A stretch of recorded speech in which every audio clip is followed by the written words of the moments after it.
all they'll see is a headline saying Darren Grimes accused of, Yeah, recording exactly. a hate crime, or Tom Hunt accused of this, accused of that, and that's what the people who are abusing the What they system, want. Yeah. that's what they want. That's their strategy, and I've got absolutely no doubt that when it comes to the next election that I take part in, there may even be leaflets that the Labour Party put together that say Ipswich MP reported to police for hate crime. That'll be the headline. It won't be it wasn't, and there's no evidence for it, and it wasn't. It would just be that. That would be, and it is a deliberate political tactic that I believe that they're engaging in. Hello and welcome to Recent UK with me, Darren Grimes. As always, please do consider hitting that little subscribe button and the notification bell to make sure that you don't miss out on any future content. We're also over halfway to our fundraising target, so if you're in a position to back our GoFundMe page, the link will be in the description. Now, onto the substance of today's show. According to the Telegraph, the police in England and Wales have investigated and recorded 120,000 non-crime hate incidents in the past 5 years. I'm not making that line up, folks. Non-crime hate incidents are a genuine thing that our police have to record these days. That's more than 65 people a day being interviewed for such heinous crimes as liking a tweet that offends the wokerati. One that's on your record. It shows up on an enhanced DBS check, which means you might not be able to get a job as a teacher or a carer. Now, my guest today is Tom Hunt, the Conservative Member of Parliament for Ipswich. He's no stranger to this pernicious piece of recording by the police.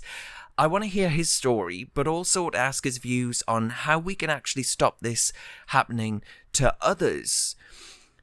In my case, it was argued that the police should actually investigate crimes, not Grimes. So let's see what he thinks about all of this. Hiya, Tom. How are you doing?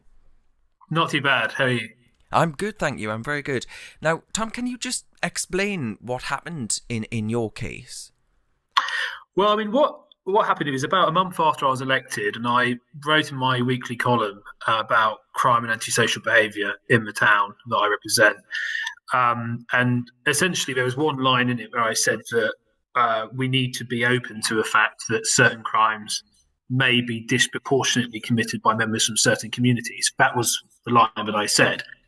And it really, really sort of blew up after that. And there was a lot of criticism, which you sort of expect sometimes when you talk about these sorts of issues. But what really surprised me was when a local Labour activist encouraging her followers to essentially report my article to the local police, to the local constabulary, for being a hate crime, it was the first time I'd ever really become aware of this sort of thing. And I understand, we live in a democracy. I'm a local MP. I've used my platform to express a number of views about some local issues.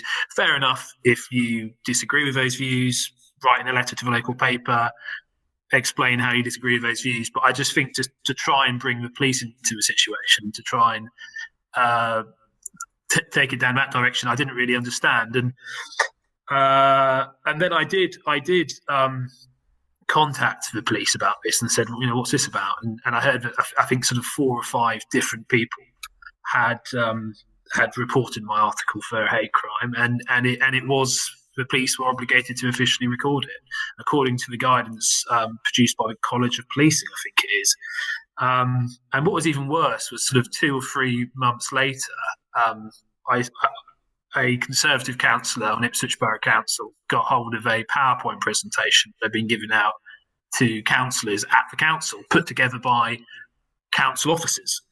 And it was there was a section on hate crime in this borough council presentation. Big picture of me on the front of it, saying, talking about increases of hate crime in the town, and then there's a picture of my article, which I was really unhappy about, and that was that really got me thinking: why on earth are we recording non-crime hate incidents? I mean, my understanding of a crime is if something's reported, it's thoroughly investigated, and it's been proven to be a crime, then record it. But if something's a non-crime, don't record it. And it's very worrying that, as you say, this comes up on people's. And I think that's, and I think the people who are looking to politicalise this, they know that, and they know that they can try and threaten, cower political opponents in this way, and it's wrong. It's got to stop. I did raise the matter in the House of Commons with Jacob Rees-Mogg, and I met with Harry Miller, who has also been a victim of this for I think something he put out on Twitter.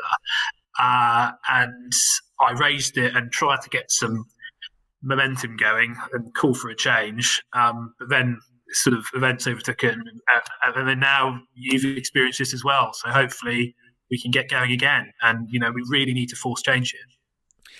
I wonder then, is it your concern that actually what's happening here is that far from operating within the parameters of debate and speech, I think we're both for disagreement and argument to reach conclusions and actually advance arguments in that way. That's a good thing. That's what any healthy democracy in society would actually do and actually strive for.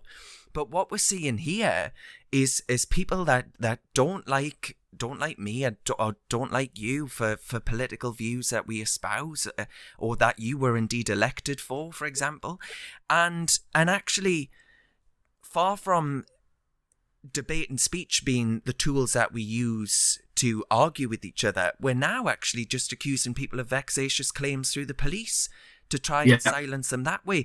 I wonder, are you really concerned about what repercussions, the sort of chilling effect that this will have on speech and debate in general? Well, ultimately, I think why they did what they did was to try and smear me and try and, associate me with having committed a crime when clearly I hadn't done so. But I think there's also a secondary motive, which was probably to try and get me to stay away from these sorts of topics in future, because I'd be too scared to speak out, because this sort of they might report me again in the way that they did. In the case with me and the sort of particular personality that I have, that isn't going to be a successful tactic, and I have continued to speak out as plainly as I think I need to on issues, often sensitive issues that one, as a member of Parliament, in a position of responsibility, I do have to think carefully about the way that I use my language and the way that I communicate. But ultimately, if I think something needs to be said, I'll say it. And I would say also that, yes, I got all sorts of attacks and abuse by the left for the column that I wrote. But also, I got a whole load of emails from constituents saying, thank you for speaking out in the way that you did, and they really didn't like and were turned off by the kind of shenanigans that the left were involved in. But we live in a democracy at the end of the day, and I have to say, and also looking at what you've been through over the last few months, particularly with this metropolitan investigation that's now thankfully been cancelled, was, I fundamentally believe the police should be, their core role is to keep us safe and tackle crime. It should not be to police public discourse. They should stay right out of that. And it's very concerning. And I continue to see news story after news story after news story where you get figures saying, well, there's been an increase in hate crime by this amount, or there's been a decrease or an increase. And as you say, 90% of the time they're referring to these non-crime hate incidents. So it completely takes away. And actually, if there are genuine examples of hate crime where you do have, really bad stuff happen, the problem is that this sort of measuring approach is just discrediting the whole thing. Exactly. So, when you get people reading about hate crime in future, when there could be the case that something really bad has happened and it should be exposed, people are just going to look at it and think, oh, well, it's going to be this name non-crime hate, isn't it? It's all going to be blown out of proportion. So it's got a chilling effect for our democracy. It undermines the rule of law, and it's damaging for the reputation of the police. No, I completely agree with you. But in my case, it was actually before I managed to. And my concern, right, is that I've got a big gob. I can shout and say, well, actually, I think what the police are doing here is absolutely outrageous, and it will get picked up by the Telegraph. Not everyone's fortunate enough to be in that sort of position. In my case, the officer actually said, you're talking about issues like Black Lives Matter, which is a sensitive political issue. You can't do that when it's such a sensitive issue. Hang on a minute, what? Is that the police saying that free speech doesn't exist in this country anymore? So that was my deep concern. And of course, the Public Order Act had never been used. This was an unprecedented use of that legislation to regulate speech and debate. I'm really worried that actually the police, far from wanting to bring hate crime stats down, they've actually got a desire to see them go up. And I'm wondering whether or not that is actually driven by the upper echelons of the police, right? That is by the College of Police and Guidance. That is by maybe even the Home Office as well. And there will be a lot of people watching us right now and agreeing with everything that we've just said for the past, 10 minutes and thinking, well, hang on a minute. Yous have got an 80-seat majority. Yeah. Well, I feel exactly the same way. I mean, I didn't really know much about this until it impacted me in the way that it did. That's why I met with Harry Miller, and I've been trying to and I did raise it in the House of Commons. I raised it with the Home Secretary before. And you're right, and it's come back into the headlines now with you, and it will continue to do so. But you're also right to point out to the fact that not everybody does have a platform to expose this sort of thing. So, yeah, couldn't agree more. I think the government need to take action. I think we need to look at the framework in which the police operate. I think you're also right to touch upon the fact of wrong incentives and the fact that maybe there are some incentives that encourage this sort of thing, but also the fact that if it's a framework in which the police are operating and the guidance issued by people like the College of Policing, then that needs to be changed as well and needs to be looked in and around. But I am now, wanting to work with you and others to try and get action, and it's action we need. It's because it's not just talk, because we hear a lot of that, but we need action, and we need to stop this sort of thing from happening. Absolutely. I mean, it does strike me that it's the one area of law that the police actually do want the stats to go up, which is, in my eyes, isn't what the police are there to do. Surely it's to eradicate crime, not to try and sort of fiddle the figures to see it go up, just to pander to, I have no idea what. It's wrong. You can't record something as a crime if it's just based on somebody's perception. If there's no evidence base, to say it's a hate crime, there should be absolutely no record whatsoever of that incident anywhere. If it's not proven to be a hate crime, it shouldn't be recorded anywhere. It shouldn't be based purely on somebody's perception, because not only is that wrong in itself, but it does encourage a situation where you have these politically vexatious attacks on individuals as well, and this attempt to smear. Because they don't want to simply say Darren Grimes, Tom Hunt's wrong for ABC, XYZ. They just want to say, you can't say what you're saying because I don't want you to say it. And if you keep on saying it, I'm going to bring the police into it and I'm going to smear you and kowtow you so you don't speak out further. And we can't allow it to happen. Yeah. What do you think is the right approach when it comes to hate crime? Because if I just set out my position, which I do think you'll disagree with, but my position is very much that, currently, if you're perceived to have been motivated by a hatred of someone's disability, race, religion, transgender identity, or sexual orientation, you will receive a harsher punishment. Now, Tom, I don't think I'm alone in this view, but if I walk outside right now and I'm mugged or I'm punched in the street without, having done anything wrong myself, I would be no more angry about the fact that I've just been punched in the face or mugged because I'm gay than the fact I've just been punched in the face or mugged. Should someone really ever receive a different punishment for what is de facto the same crime just because of the identity box that I or others might? I think it's if somebody wants to go out into the town centre now and attack somebody, it's very difficult to discern whether that person just wants to attack somebody, and that person may happen to be white, they may happen to be black or else. But ultimately, I think it's if somebody's been punched in the face, somebody's been punched in the face. Yeah. And whether they're white, whether they're black, whether they're straight, whether they're gay, I think it's very difficult to discern what may necessarily be motivating that individual who's committed the crime. So I think ultimately, in that instance, I think the it should be punished to exactly the same degree, regardless.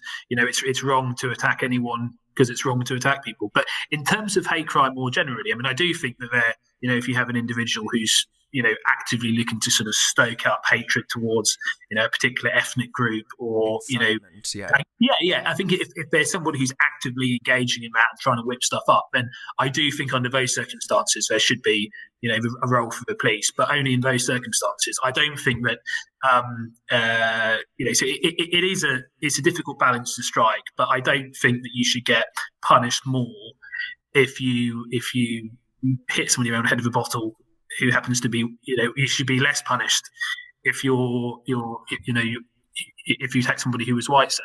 Or I agree. And my concern with all of this is that actually it's just part of the identity obsessed push to, with the things like critical race theory and all the rest of it. It's part of a sort of wider obsession with identity based politics, when actually a crime's a crime at the end of the day. It is. A crime's a crime at the end of the day. But if there is an individual who is stoking up racial hatred or hatred towards any particular group, then I think clearly that needs to be investigated, and the police should have a role in doing that. But I think that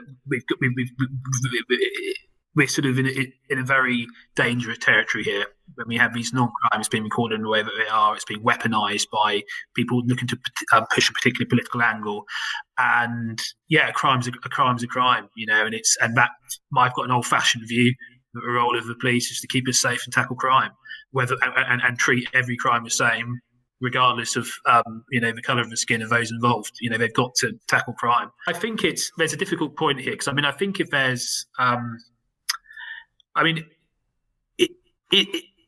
if there was somebody if a person carrying out this violence it was clearly premeditated based on racial hatred, say, then there's an argument to say that would be slightly different. But if it's just based on somebody's perception that it may or may not have been driven by racial hatred, when it could have just been driven by hatred of people more generally, and the fact that whoever this person was is just having a really bad day, then I think it's slightly different. Yeah.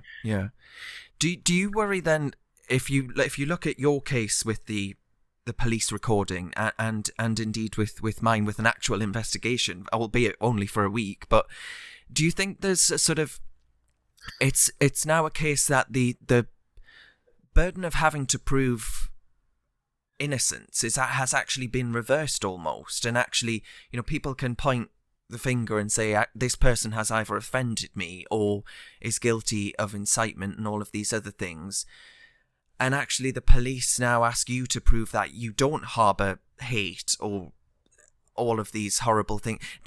Ultimately, right, to be accused of being racist is probably one of the worst things that you could be accused of.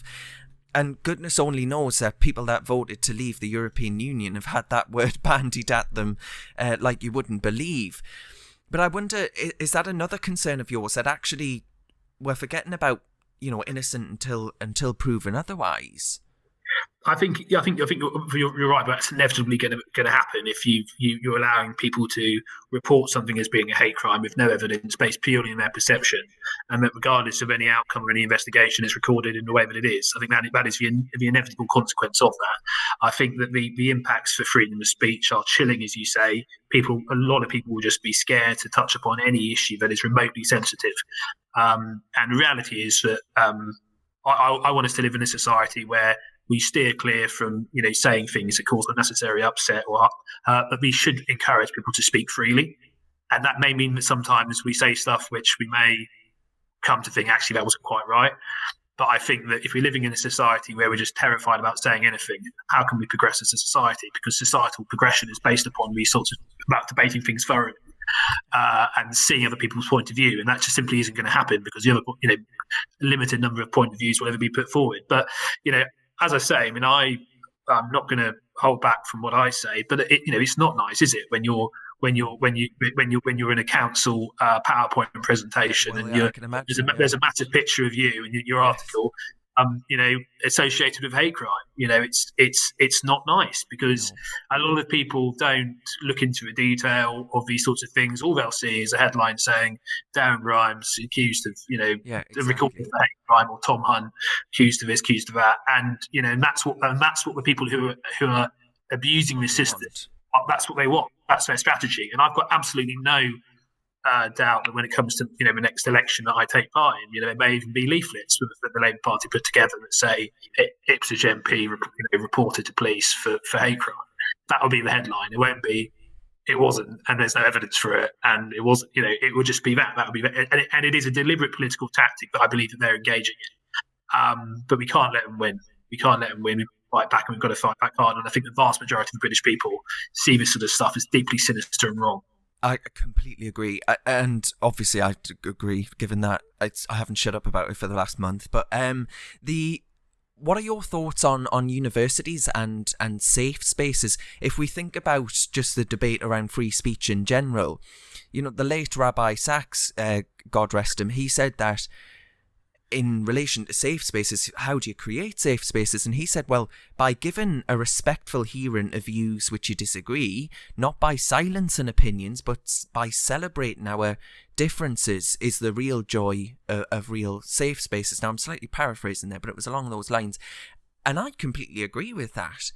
But I'm really worried that actually we're at real risk and genuine risk. And I don't think I'm being verbose, grandiose, whatever word you want to use here, in saying that. I really do think that free speech is under threat, like certainly it hasn't been in my lifetime, but much longer. What is really concerning at the moment is, as you alluded to it earlier on, there is an 80-seat Conservative majority at the moment.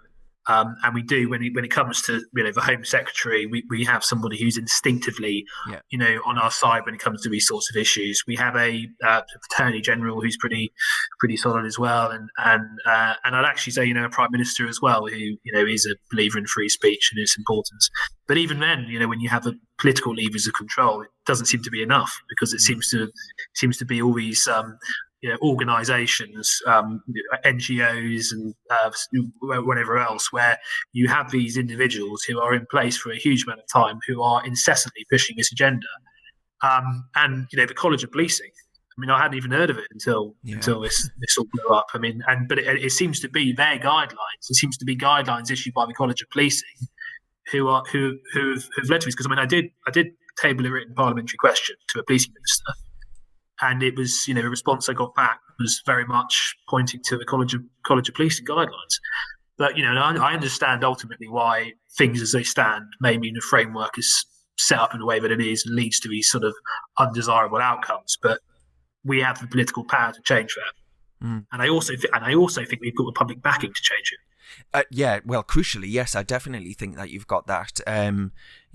Let's not mistake the views of Twitter for the views of the kingdom. But it strikes me, though, that the Law I don't know if you've seen the latest report from the Law Commission actually suggests that we expand what constitutes hate crime. In my eyes, that would be, you're just asking for more of the same, right? You're just asking for more and more people to be dragged in. Never mind 120,000 people being listed as non-crime hate incidents. You'll be, goodness only knows what the number will be.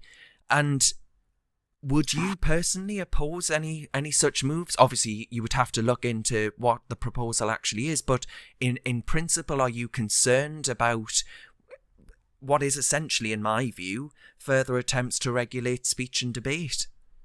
Yeah, I've seen the newspaper reports about this, and I've posted about it on social media and said I was deeply concerned about what was reported. Clearly, what I said in my weekly column, which led to the sections of the left reporting me to the police, and it be subsequently recorded as a non-crime hate incident. At least that was it was a public weekly column, which is in a newspaper. To think that if I'd said what I said, which wasn't much at all,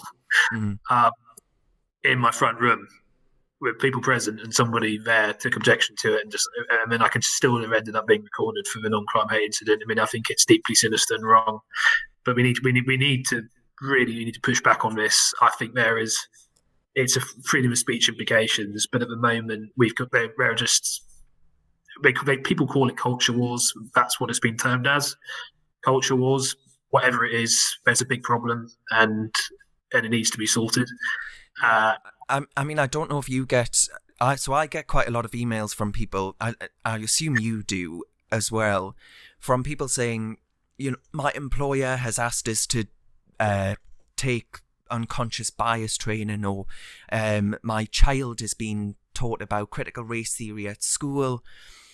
I don't want to complain at the school because I'm worried that my child might be marked down in exams or something, or I don't want to say anything to my employer because I take umbrage with being accused of unconscious racism, essentially, but I'm really worried to speak out about this because I fear losing my job. Do you think the rise of woke cancel culture that we've already discussed does actually stifle free speech, is actually leading many people to just keep quiet, and actually we're limiting any parameters of debate and speech to quite a sort of narrow window? I think that's exactly what we're seeing, and we're also seeing many organisations and national institutions that previously been fairly obscure feeling the need to wade into these sorts of issues. Last week we had the chair of National Trust, commenting upon the BLM issue and saying that the BLM wasn't a political outfit in the month where I think it's registered as a political party. We've had the National Maritime Museum engaged in these issues as well. So I think it's that is exactly what is likely to happen. I've been very critical of unconscious bias training. I've said that I myself as an MP won't be undertaking it, and I don't think it ultimately achieves what you want to achieve. And I think that it just, by saying to everyone, it always implies, deep down you might not know it, but essentially you are a racist and you need to be trained out of it. I think it's incredibly divisive and unhelpful, and it needs to be stopped. But what we do need, though, is action. What we do need is a full frontal pushback against all of this, because we do hear comments from leading politicians criticising the sort of woke agenda, but what we haven't quite seen yet is a kind of full frontal pushback, which is what we need, because as I said, at the moment, with an 80-seat Conservative majority, there's an opportunity to do that. Who knows what's going to happen in future? But forget someone like Keir Starmer as Prime Minister, right? He not only would he not push back, but he'd entertain it. I mean, I saw that Keir Starmer actually commented upon your case. He did, I would be in the clink if it were, if it were up to him. If there had been if the police had said, look, we are actually willing to make the charge, and so Keir Starmer was in power and his Attorney General signed on the dotted line, I could, that's bizarre. That's utterly deranged to think that. Former Director of Public Prosecutions as well. It's utterly bizarre. Now, with all that in mind, everything that you've just said, I wonder if to end, you might reflect on what the Conservative Party needs to actually do about all of this, because I look, and we've had on this channel interviews just last week actually with the Reform Party, which is what the Brexit Party used to be, and Laurence Fox's new party, and I'm wondering if you look at these two new vehicles as evidence that actually the Tories aren't taking the public resentment of the culture of woke seriously and their concerns around these issues. I mean, I think there does probably need to be a degree of collaboration between between the group, Laurence Fox and the Conservative Party. And I know that he has met with MPs, and particularly in the Conservative Party, we've got the Common Sense group of Conservative MPs. We've got about 50 Conservative MPs in that group. John Hayes is the chair, and as a large block of Conservative MPs, it's something that we are, very concerned about. What I would say, though, is that to really push back on this agenda, it does take time, because there's going to have to be a lot of legal changes and and frankly, a lot of things are going to have to be on the table, whether that's the Equality Act, whether that's the Human Rights Act, and there's a lot of different things that are going to have to be on the table. So to win this battle, there's going to have to be significant change, significant legal changes, and many changes to the framework in which we operate. So I would say that I share some of the frustration that I don't think that action has been as swift as I would have liked, but I think ultimately it is that if anyone's going to do this, it's the Conservative Party. Yeah. The Conservative Party will be the vehicle in which we push back on this. So I would encourage a degree of collaboration between these new outfits and the Conservative Party, because what we don't want to see is that kind of division between those who all share similar concerns, meaning that it only works to the Labour Party's advantage. But no, I do share people's frustration that we're kind of living in this world where we feel the vast majority of people in the country are in one mind on these sorts of issues, and we have a government which has got a strong majority that is supposedly also of the same view. Yet we're still seeing every week we'll read a story about an issue and it will just make our blood boil, and it continues every week. It'll be something new. There'll be a new national organisation who just sort of make some sort of comment, or there'll be somebody else recorded for a non-crime hate incident who's done nothing wrong. And I think that, I did meet with the Prime Minister a few weeks ago with the Common Sense MPs. There's about a dozen of us in that meeting, and the Prime Minister did sympathise with the points we were raising. I think the point is that he's got a lot on his plate at the moment.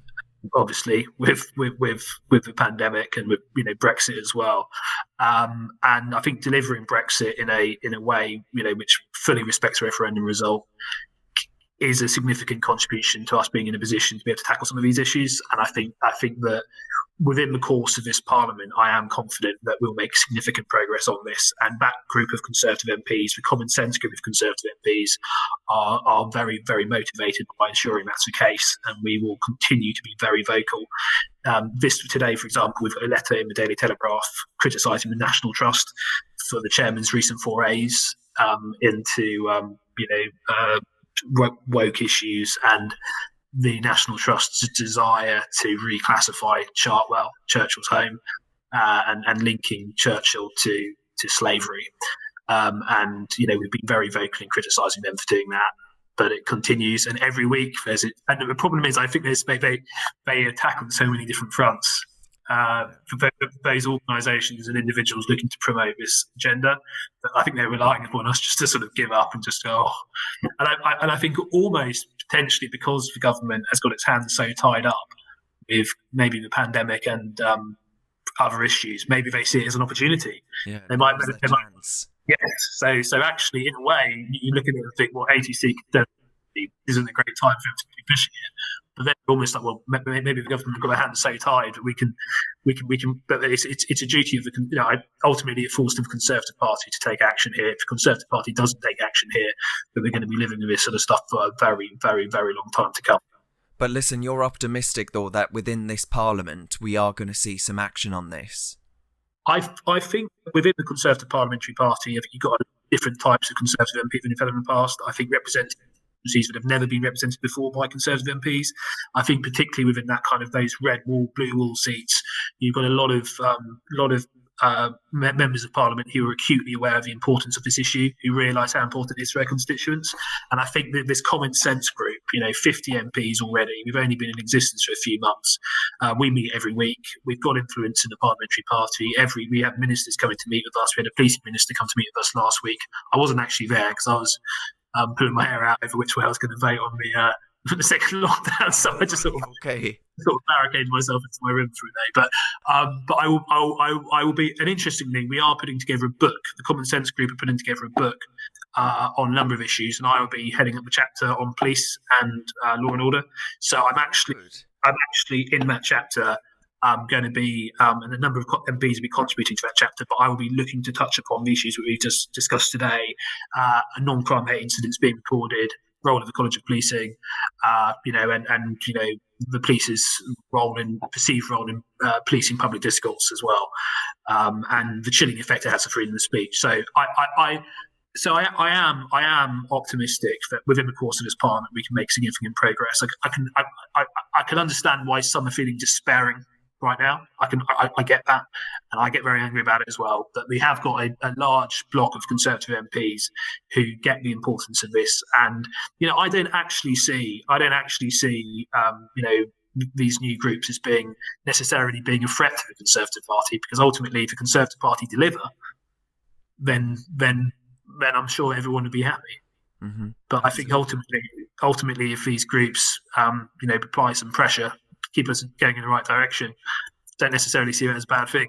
No, definitely not. Well, anyway, listen, you give me hope, so thank you very much for everything that you're doing. I'm sure everyone else watching this will absolutely agree with those sentiments. Thank you very much, and I am very keen on. I'm really glad that you've raised the profile of this issue. It's been a pleasure to come on. Thank you very much. Right now, I'm sure after watching that, you'll be absolutely desperate to hit that subscribe button and the notification bell. And if you can, to support our GoFundMe page, which is in the description. There's a link there. So thank you very much, and I'll see you next time.